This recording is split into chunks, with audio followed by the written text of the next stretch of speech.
It's been a long time, but here I am.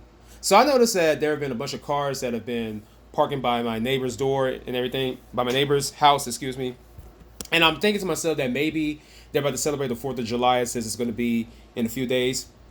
But then today, after learning from one of my neighbors across the street from me, I learned that the brother of my next door neighbor, his brother passed away recently.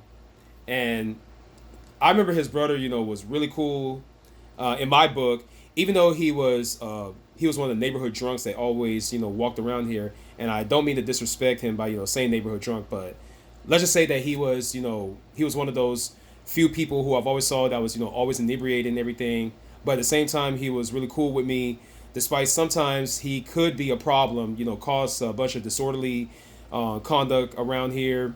Like I remember sometimes when I sleep, I noticed that him and his brother will always be having fights outside, especially even in daytime. Like when I'm taking like a snooze or whatever, then when I hear them, cursing each other out and everything, then that's when it's like all hell breaks loose, and then I have a disturbance of my of my resting time. But he's also been a very helpful person too, because sometimes he come around.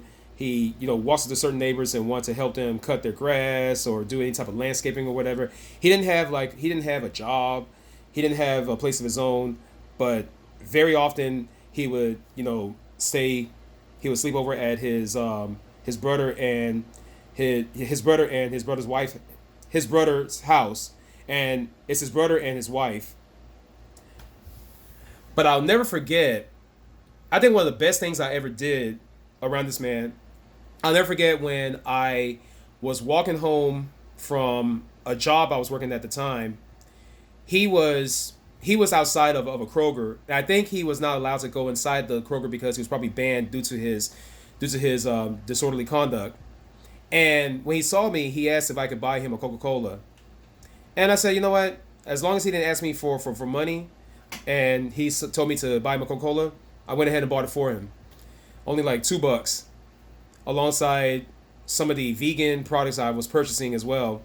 So that was for the sake of my heart. And the reason why I did it for the sake of my heart was also because there's a lady named Shy Lazandria who is a professional model and also a humanitarian who has done a lot of humanitarianism work by giving to the homeless and everything, and also providing free art that she has painted herself and will give it to certain community buildings and whatever.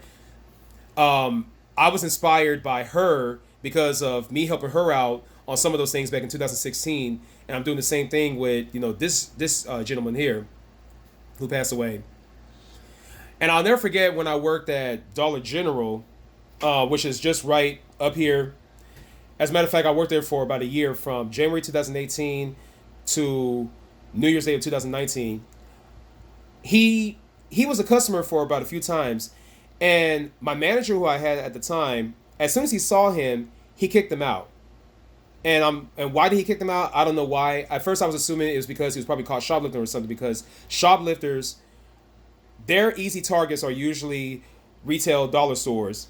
But it was, but then I realized it was because of his disorderly conduct. So yeah, I understood there. But anyhow, I did learn. At first, I was wondering how did he die, and according to my next door neighbor, she assumes it's cancer, and probably the alcoholism, played an effect of him, getting that cancer. At first, I thought it was a COVID-19 because COVID-19 is rising here in Georgia again. But anyhow, my condolences goes out to the family, and also I'll never forget those few memories that I had about him. So that's all I wanted to say.